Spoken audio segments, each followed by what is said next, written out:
Joining me now is the former Employment Minister and now Liberal MP Stuart Robert. Stuart Robert, thanks for your time. You obviously returned successfully, so congratulations on that front. But where did it go so wrong for the government? Oh goodness, there'll be all sorts of looking over the entrails of these things, Kieran, and I'll leave others to commentate on that. The role of an opposition now, and I was there in 2007, is to hold the government to account. And I think Australians will be expecting us to focus on them by holding the government to account. And there will be a lot to account for. We've already seen Mr Chalmers and Ms Gallagher crab walking away from their commitment to lower the costs of everything. So you can expect a very, very strong and robust defence of the Australian people from us. Have you spoken to your, I'm sure you have, your great friend, the former Prime Minister? How's he holding up? I've spoken to all of my colleagues, Kieran, just to make sure that everyone's fine. Pastoral care is something we should all do. And it's also important that we pick ourselves up as a great political party and we focus on our job at hand. Scott Morrison is doing well. He'll be reflective, as are many of our colleagues. But it's important our colleagues now aren't reflecting on what happened, aren't reflecting on leadership. They are looking at how we're going to hold Labor to account. They came into this election without an economic plan. They're now desperately trying to pull one together, and that does not bode well, and they can expect us to hold them to account at every single step. Have you got a view as to where the party needs to go, though, to win back some of those federation seats like Kooyong, like Wentworth, the loss of Goldstein or Sydney, the Teal Wave? It was quite something. Have you got any sense of where you need to be to get those seats back?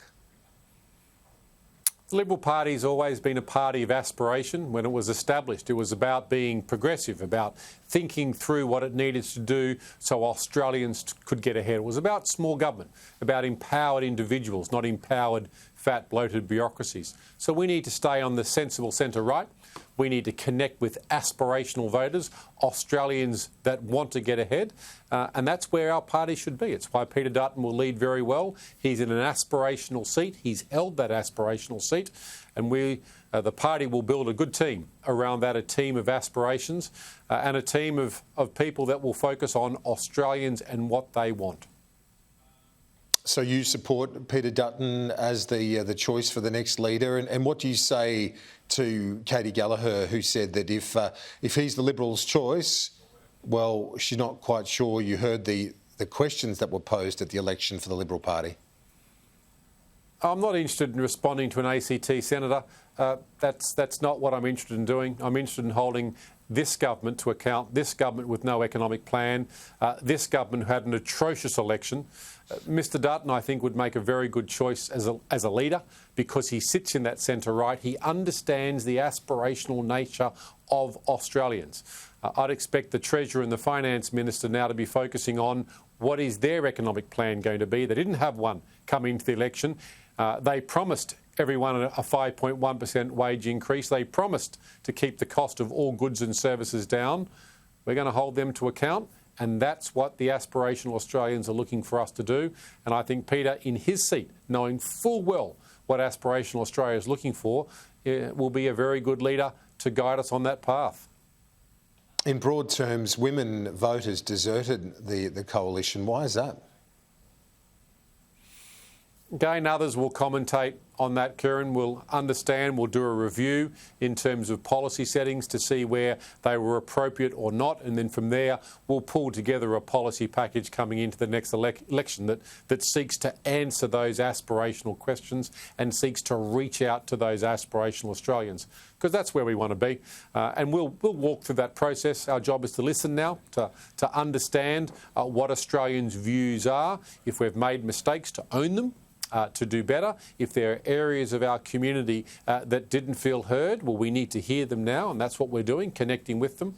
And I'm very much looking forward to doing that and really connecting with that aspirational Australian base. The other issue that the Libs have to grapple with is marrying up your own worldview and policies with that of the Nationals. There were some obviously in the battle against the Teals that were frustrated by comments from your LNP colleague Matt Canavan, the Nationals senator, who said net zero was effectively dead in the campaign. Wasn't exactly what they needed to hear in seats like Goldstein or Higgins or Kooyong. Liberal Party, Kieran's a broad church, Mr Howard's words. Always has been a broad church. It's a political movement, of course, that allows all voices to be heard. Now, the coalition is those strong Canavan comments, and will remain. Were they damaging to your fellow Liberals? I'll let others judge on what comments were damaging or not, but the coalition is strong. It'll be maintained. And we need to hear all areas of Australia, and we need to allow those voices to be heard. But at the same time, when we bring forward a policy position, we'll bring it forward as a coalition. There'll always be people that will have different views. And we're not the Labor Party. We don't expel you for a different view. We allow freedom of expression in our political movement, and as we should. But that coalition will be very important going forward for us.